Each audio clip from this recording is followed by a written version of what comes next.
Hôm nay tôi sẽ cho ông biết sự lợi hại của khẩu súng này của tôi. Hôm nay ông chết chắc với tôi rồi.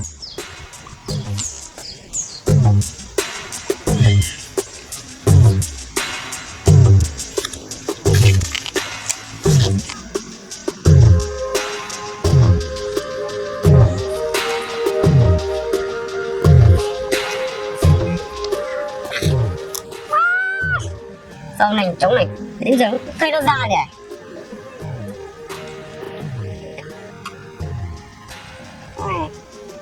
Không ra. Alo, cháu à? Ra đây bây giờ 9 giờ rồi, ông vẫn chưa ra à? Hả? Ông đang đi vệ sinh á? Ông dậy đi, tôi đợi ông từ sáng đến giờ rồi. Kiểu ông ra rồi. Giờ vẫn còn chưa ra.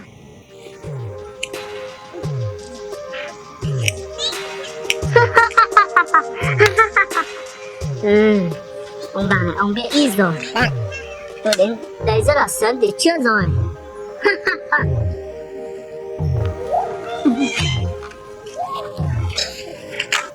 Ông nói to thì chắc chắn ông sẽ ở gần đây.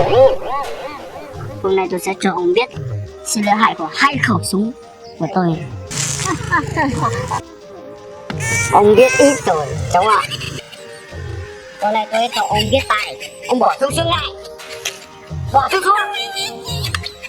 Bỏ súng xuống lại, không bắn bây giờ. Bỏ ngay súng xuống. Ông thua tôi rồi. Hôm nay ông chết chắc với tôi rồi. Không biết bây giờ mấy giờ ông đi đến không hả? Ông thấy sự lợi hại của tôi à? Ông cứ từ từ chứ, tôi vừa đến đây thì còn chưa kịp chuẩn bị. Tôi cái gì? Bây giờ muộn hay là muộn rồi? Khiêu chiến ngày hôm nay đến muộn ông thua tôi còn gì đó. Ông bảo đi khiêu chiến mà tôi vừa đến đây ông không công bằng. Sao mà để tôi chạy kia tôi làm lại? Lại cái gì thì thế công bằng đâu? Chẳng có công bằng còn gì nữa. Tôi chạy kia tôi chạy đây kia nhá. Nha. Được. Phải đốt xa đâu quá này. Tôi cho ông 5 giây. Ông chạy nhanh sang đuổi sang bên kia, không là tôi bắn chết ông nhanh. 5 giây nữa. 1 2 3 4.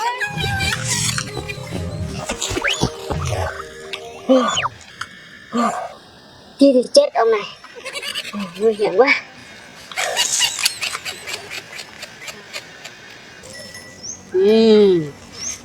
Chạy không cần dép luôn. Không biết.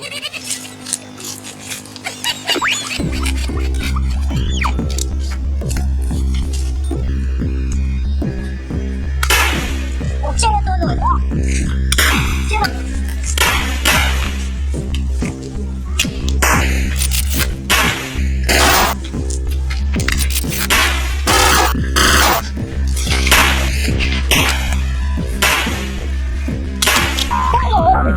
Cái này mua nhiều tiền đâu mà không có tác dụng gì cả. Để ông tôi chạy là sao?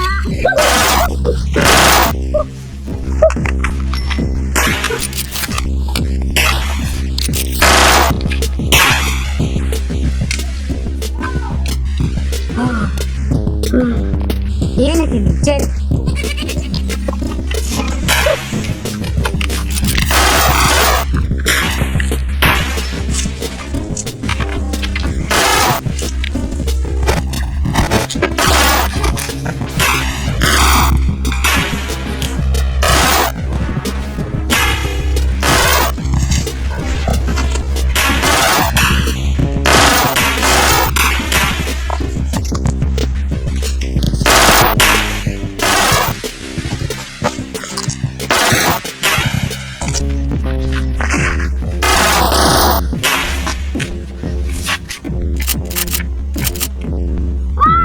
Rồi chúng là chưa chi đã hết đạn rồi á.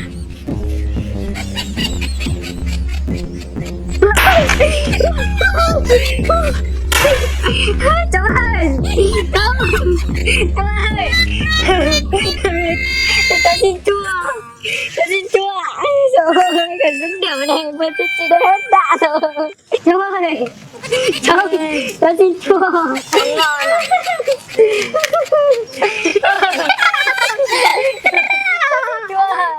Con này mua nhiều tiền mà đã ít quá rồi. Không thể thua như thế được. Không thể thua như thế được. Thế bây giờ phải làm sao? Bây giờ phải có một người hy sinh. Thế bây giờ mình cũng có súng, mình không có lá này nữa rồi. Xin gọi cho mình ơi. Xin gọi Đây, tôi lội quả súng nha. thế thì anh ơi, tôi mượn quả súng đi. Ôi giời, em ơi, tôi mượn quả súng đi. Ăn lên. Đây. Đưa đây.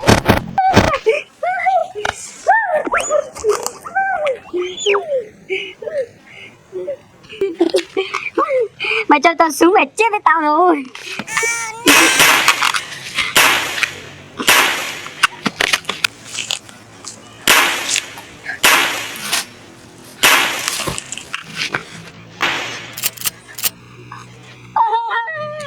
Súng này có đạn đâu. Cháu ơi, cháu. Ông nói dối tôi ra súng không có đạn này nên bắn kiểu gì. Cháu ơi, cái khẩu súng này ông cho cái tôi khẩu súng không có đạn thôi thì tôi bắn cái gì. Thế chị thua chưa? Mình chịu thua. Thua chưa? Chịu thua, xin cậu. Thế là sao không được khiêu chiến nhá? Vâng, vâng, lần sau mình không bao giờ dám khiêu chiến đâu. Bây giờ tớ và cậu là bạn tốt nhá, không khiêu chiến đâu nhá. Nhớ nha, nhớ nha. Vâng, nhớ.